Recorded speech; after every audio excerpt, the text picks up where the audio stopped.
Welcome to the Dirty Side of Leadership podcast with Ron and Kristin, where leadership meets entertainment. This podcast features stories with names and certain aspects that have been changed to keep submissions private. Enjoy the show. Welcome back to the Dirty Side of Leadership podcast, where leadership meets entertainment. I'm Kristin Sokolov, and I'm joined by my co-host Ron Ward, former Federal Probation Academy Director, author, and the guy who's seen every version of human behavior, even when power's involved. Right, Ron? Yeah, and that's just my relationship with you. Didn't see that coming. That's amazing. Oh, no. Thanks, Kristin. Yes. Episode 137 on loyalty and betrayal was quite popular. Yeah. And our inboxes were full. So this week, we're going to go deeper into the shadows. So hold on, folks. We're talking about dark psychology at work, how confidence turns into control, and how influence crosses the line into manipulation. Yes. So we're going to start with the Dark Triad at the office. Psychologists call it the Dark Triad. There's three components to it: narcissism, Machiavellianism, and psychopathy. And it sounds like serial killer stuff, right? But you don't need a villain in a cape, just a conference room with a little ambition. Exactly. Let's decode the three masks. Narcissists crave attention and use charm as a mirror. They reflect what you want to see. Machiavellians treat people like chess pieces. No emotion, just strategy. And then psychopaths stay cool under pressure because they're basically guilt-free. They don't feel it. Man, imagine living that way. Sometimes a wild ride. I don't admire serial killers, folks, but I do admire that. Yeah, feeling guilty all the time. Yeah, not being the best parent or the best, XYZ. Right. List them out. Corporate culture also often rewards those traits, so that's something we need to keep an eye on here. We call it executive presence, but it's really confidence without conscience. And why does corporate reward this? Because it looks like leadership. The narcissist, you guys have all known one, they're bold in meetings. They speak with certainty and they don't hesitate. To upper management, that confidence reads as competence, even when it's just an ego in a nice suit. And I don't know about you, Ron, but I've definitely been in a meeting where one of my counterparts has said something that was inaccurate, and they said it with so much confidence and certainty. I was like, they're full of shit. Pardon my French. Yeah. They're wrong. But everyone believed them. It was crazy. It's concerning. It happens all the time. Yeah. So we've created systems that measure performance by perception. The loudest person in the room gets the credit because they sound decisive. Meanwhile, the thoughtful people, the ones asking questions, taking time to evaluate, get labeled as not assertive enough or maybe aloof or something like that. Yeah, it's sad, actually. And it's dangerous if we really think about it, because charisma can camouflage manipulation. A narcissist can sell this illusion of strong leadership, but what they're really doing is training everyone to seek their approval instead of focusing on the mission. Yeah, and I do want our listeners, there's some people, you judge yourself harshly, because as I read this, I start thinking back as a leader and going, did I do that? But Am I a Machiavellianist? Yeah. People feel they get the imposter syndrome when they get promoted. But folks, listen, you can look like you meet the bill here, but the key is these people do not care about the people around them. Everyone has a little strategy. Everyone has a little self-interest. We're going deeper than that. So I wanted to reassure you, don't turn us off or don't feel guilty. Just keep listening, and we do have a story for you. And the fact that someone's even thinking about it and reflecting, that's a good sign. That's a good sign. Good point. Thank you, Kristin. Yeah, there you Hey, go. here's some more things that happen. Yeah. The organization often makes mistakes that short-term spike in energy for long-term culture building, or they substitute it. The Machiavellian plays the political game. They make the right allies, they say the right things, and before you know it, they're managing up better than they're managing, their own team. Can you tell people listening what managing up? Because I've known it as one thing. I think you've talked about it as another. What is managing up in this context? Yeah, that's a great question. Managing up is when on the surface you're filling in the management's weak spots and you become influential, but really managing up in a positive sense is you're helping the manager. You're helping them, with strategies and to see things they may not see. But from dark psychology, you're manipulating the manager and you're making them think you've got their back and they're impressed by you, but really the end goal is that you either replace them or you get promoted, something like that. Yeah. It's funny. The reason I remember that, Ron, we did an episode and we were talking about it, and you and I were both talking about it as two different things. Because I knew in the banking world, managing up was when it was like 360-degree coaching. It was coach the coach. And so I was like, oh, you're giving your manager feedback, right? So yeah, it was funny. That, I'm like, yeah. These are two different concepts. Well, here. it can be positive. It can be. Because I've literally coached people in executive coaching because their manager was having so many problems. I said, well, you're going to have to manage up for a while. You got to help them. Yeah. Yeah, I could see that. It's almost like the workplace for these folks becomes a stage. And these dark personalities, they're thriving under those bright lights. And the system keeps feeding them because results appear good on paper. The energy, high energy, fast decisions, strong direction. But what no one is measuring is that emotional collateral damage, the burnout, the silence, the turnover. Yeah, and that's the invisible cost of dark psychology. It's not just toxic people, it's toxic structures that keep promoting them.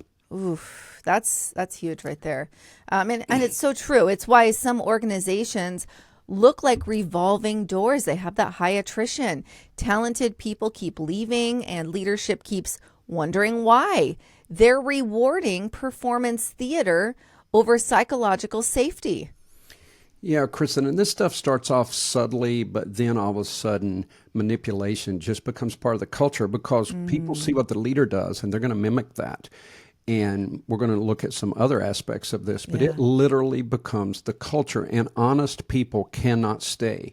And anytime you have high turnover, you better be pulling back the curtain because there may be some of these characteristics happening right in your company or agency. Oh, yeah. Absolutely. We're going to dive into the manipulator's toolkit here. It's a perfect segue. Let's open that toolbox because most manipulators don't raise their voice. They raise your doubt. That's exactly right. Let's look at their favorite gear. Number one, we hear this one a lot now, gaslighting.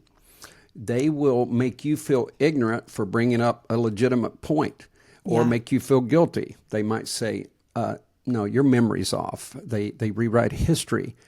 And you told me about a gaslighting experience you had. Yeah, and it's been over 20 years because this is somebody I was dating. But literally, it was like in the beginning, we were hanging out all the time, weekends. And then it started going to where it seemed like he was busy every weekend. And so it would just be a few weeknights. And I remember calling him out like, hey, something's definitely off. Like, how about we talk about this? Because it was like 3 months in.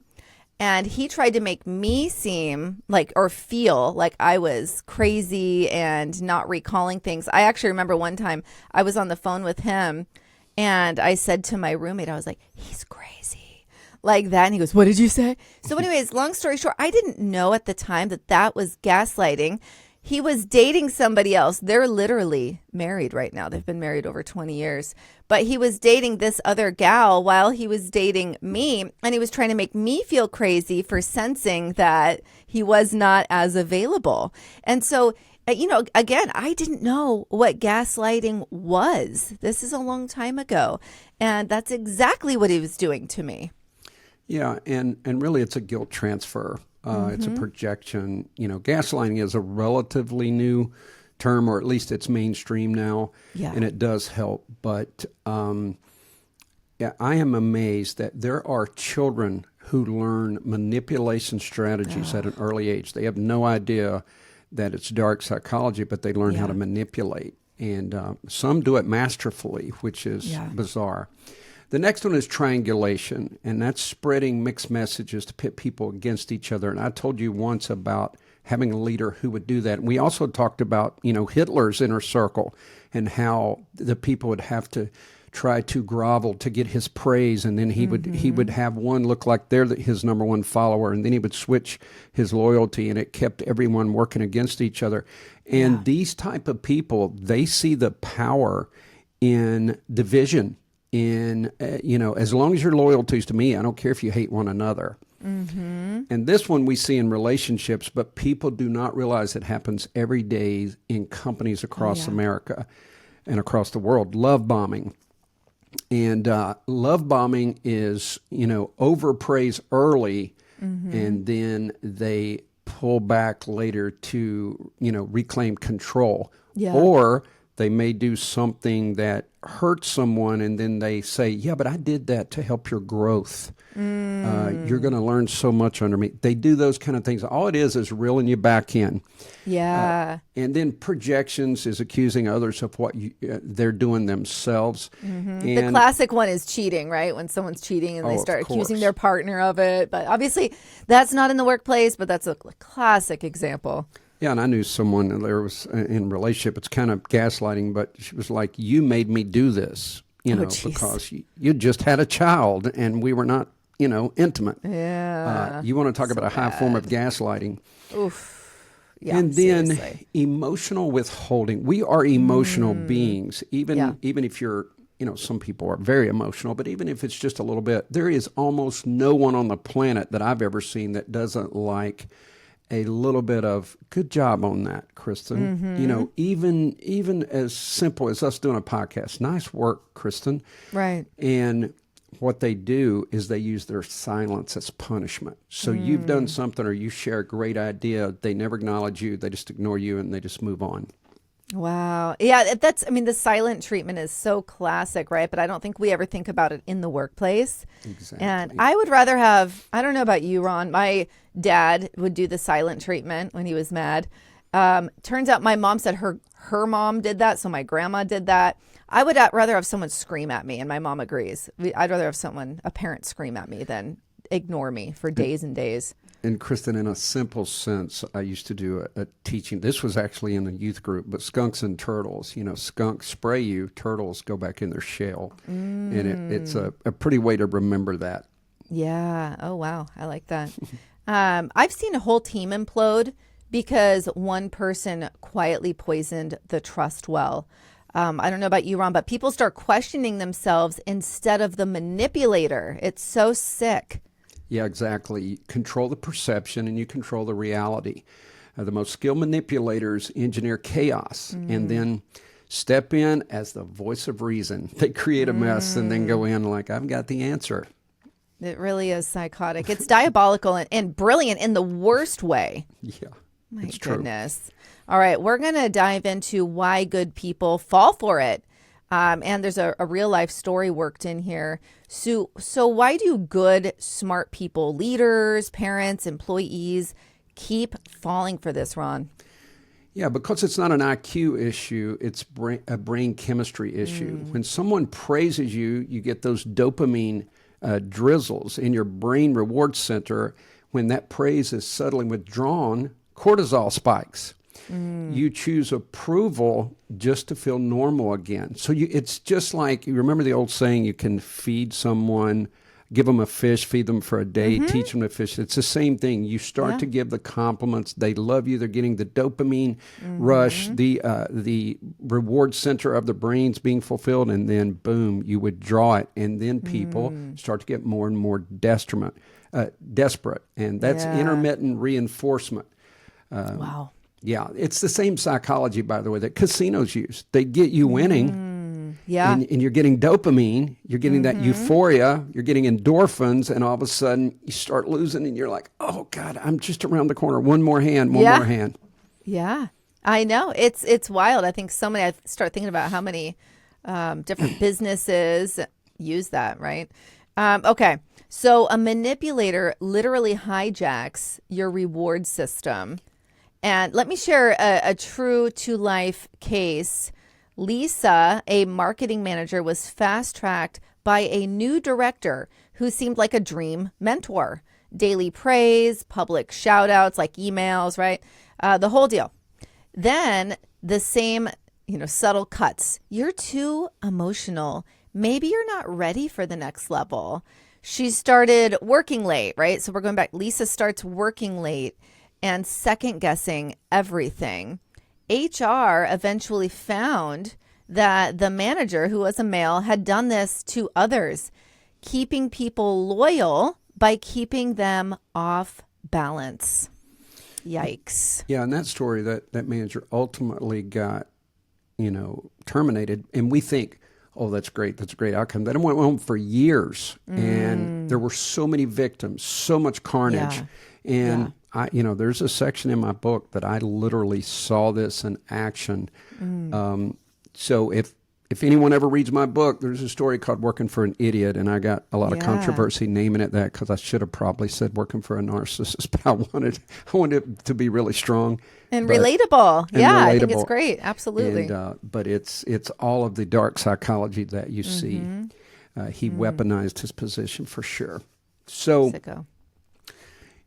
and I know empathy is a favorite buzzword, but what Kristin just described with Lisa is empathy weaponized.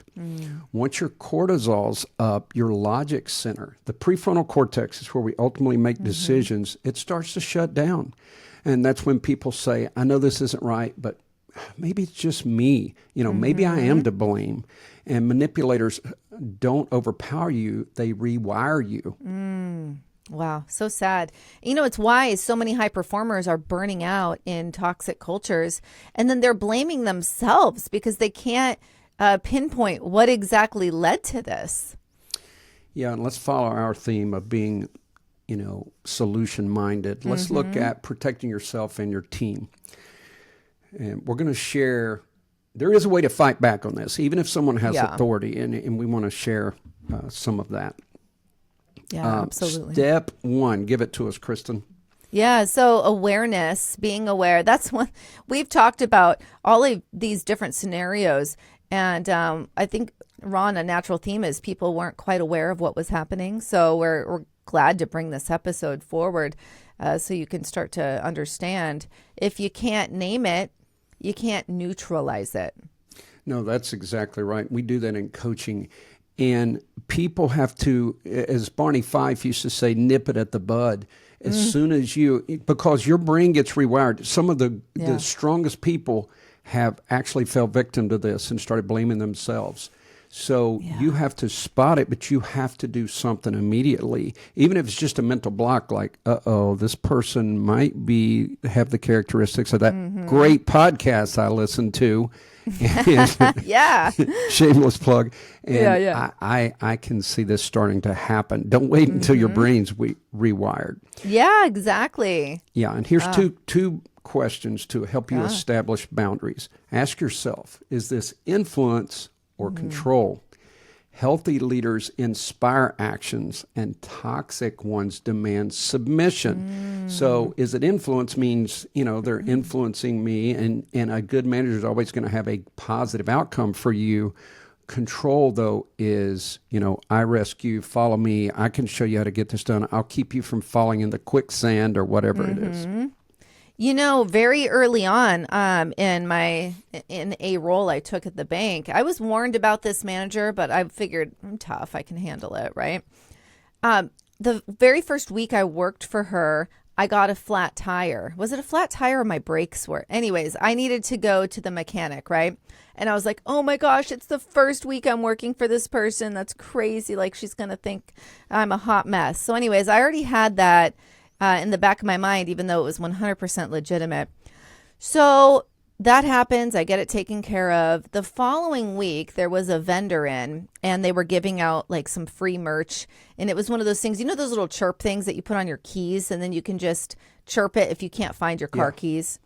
She was like, Kristin, do you want this? One of the vendors just gave it to us. I figured you're the kind of person that could benefit from something like this. And I remember thinking, that bitch, in my head, right?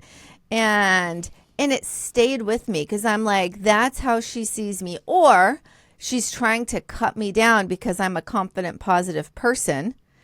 And she wants to own me, control me, which is what I had been warned about, right? What are your thoughts on that, Ron? Well, it's dark psychology at work. But as a quick side note, I need a chirper for my remote control if you haven't gotten my Christmas gift yet. Nice. I got a new remote, and it's a little thin in there. I keep losing it in the Oh, couch is it? Yeah, the Amazon Fire Stick. No, but it's similar. Those get lost. Oh, my gosh. So this happened to me, Kristin, when the same boss that I wrote about in my book, there were 16 total career people left that position. These are state positions that you don't leave because it has early retirement. The turnover was drastic. So fortunately for me, within 6 months of his getting promoted, I got hired by the feds. And Kristin, I was so scared during the background because I thought he would sabotage me. Oh, yeah. And because the background is extensive, and of course they talk to your current employer. So here's what he did, though. He knew there was a high turnover. He was starting to get calls, I guess, from the headquarters. So literally, they took me to lunch. It's supposed to be a celebratory lunch. And he stands up and says, as long as the feds keep paying more than the state, we're going to continue to lose good people like Ron. He's going to make, and he called off my salary.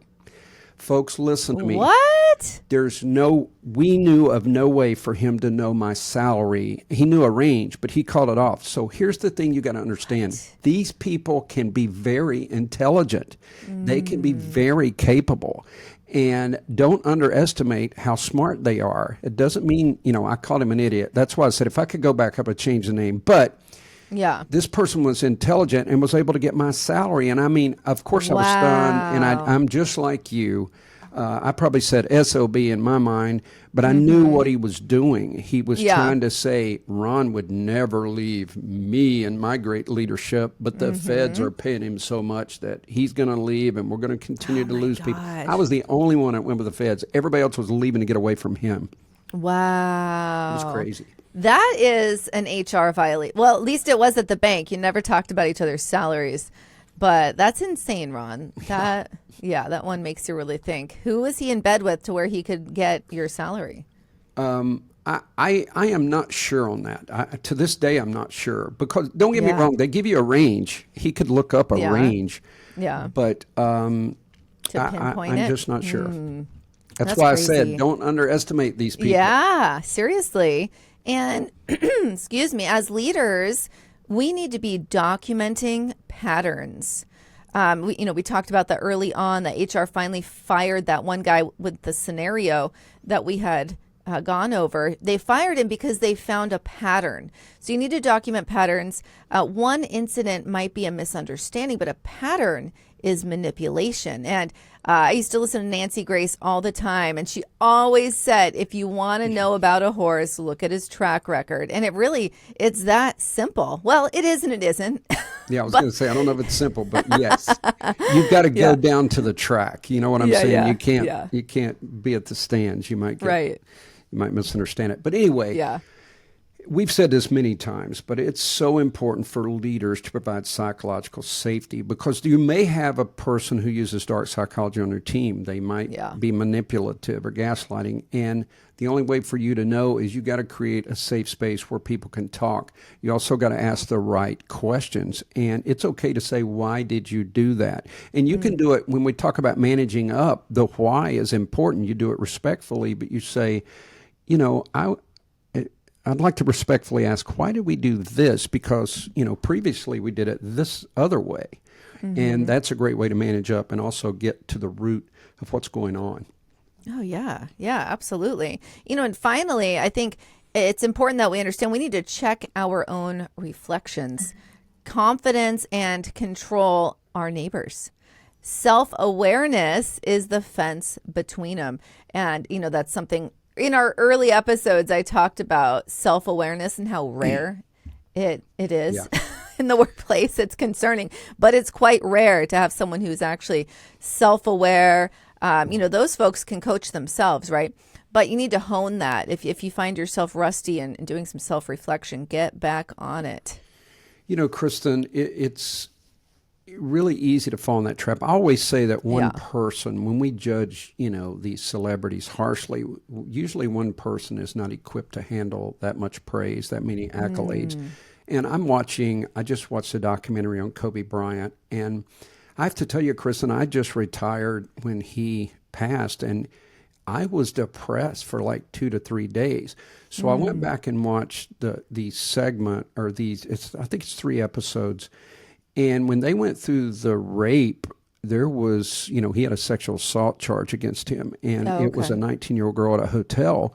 And even her friend said she came back distraught. And she finally called the prosecutor and said, I just cannot continue this. It was too much because of the way she was made to look on the stand. And even his post statement, I do believe Kobe, it was the deciding factor in his maturity, because he realized everything he'd worked for could be taken away, but it still happened. And this female was really demonized, but the fans, total 100%, love Kobe, and he won the Kids' Choice Award that same year.